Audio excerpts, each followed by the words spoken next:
Boa tarde, colega.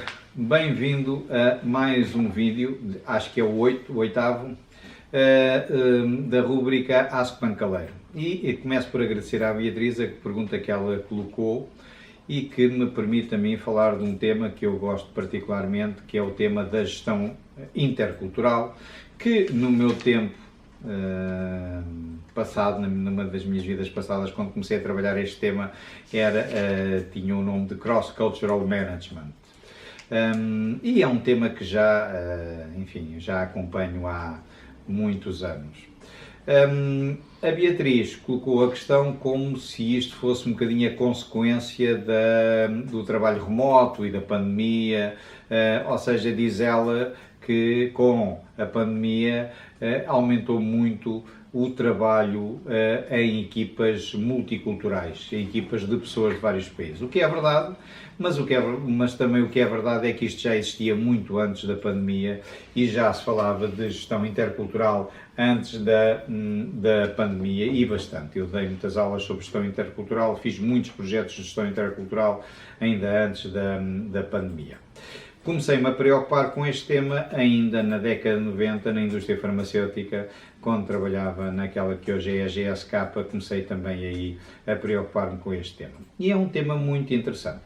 Eu dei aulas sobre isto e lembro-me que uma vez, numa das minhas aulas, uma jovem farmacêutica me contou uma história que eu depois mais tarde comecei a usar e utilizo muitas vezes.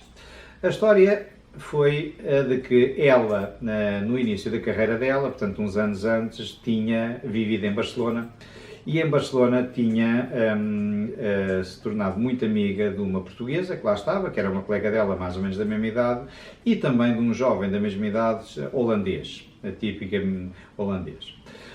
Eram bastante amigos e ela contou-me que um dia, um domingo, foram para a praia, ela e a amiga, e da praia ligaram para o tal colega holandês e disseram-lhe: "Oh Peter", ou lá como é que ele se chamava, "nós estamos aqui na praia, na praia XPTO, não queres cá vir ter connosco?"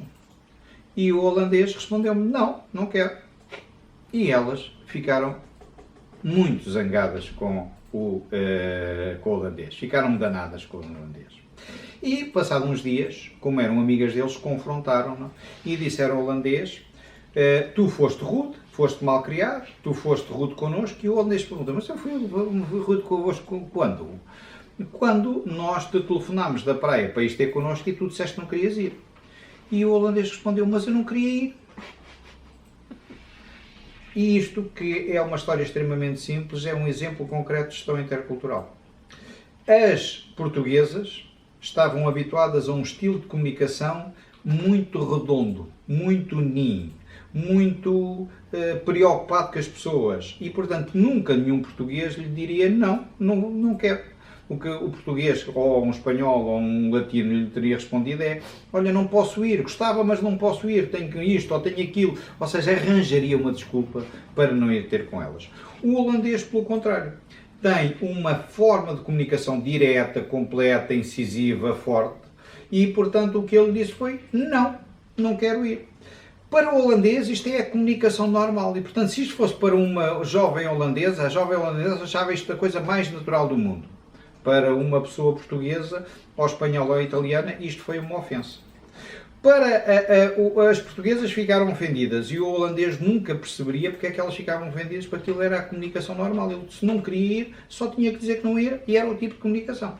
Ora, agora imaginem isto em equipas, não é? Em que nós temos holandeses, temos suecos, temos portugueses, temos italianos, todos a trabalhar em conjunto. E às vezes estas pequenas coisas acabam por minar o trabalho em equipa.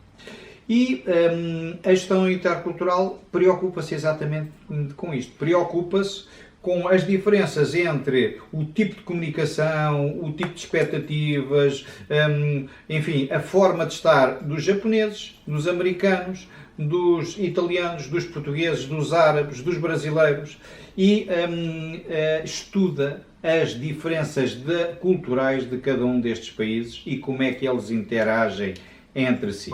Dando-vos um exemplo, Um americano envia um e-mail com uma proposta de negócio a um japonês e, ao fim de 48 horas, se o japonês não lhe responde, o americano parte do princípio que o japonês não tem interesse na proposta dele e, portanto, não está interessado.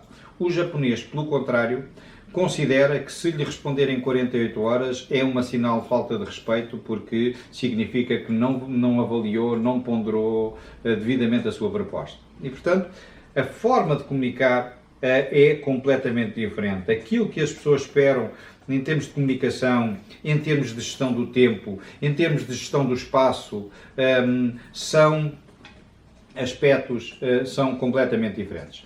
A gestão intercultural é uma disciplina cada vez mais importante para os gestores de recursos humanos, porque nós cada vez vamos ter mais equipas de pessoas com diferentes tipos de culturas a trabalharem em conjunto. E não só o gestor de recursos humanos tem que ter capacidade de os aconselhar, como o gestor de recursos humanos tem que criar internamente ferramentas, nomeadamente formação, para fazer com que uma pessoa portuguesa que vá trabalhar, por exemplo, para os Estados Unidos, possa ir preparada, ou que vá trabalhar para o Japão, ou alguém que venha do Japão trabalhar para Portugal esteja devidamente preparado para perceber as diferenças entre aquilo que é a cultura japonesa e a cultura portuguesa. Isto é fundamental, cada vez vai ser mais frequente e cada vez vai ser uma ferramenta mais importante para o gestor de recursos humanos. Ficarei por aqui agradecendo à Beatriz a sua questão. Boa tarde.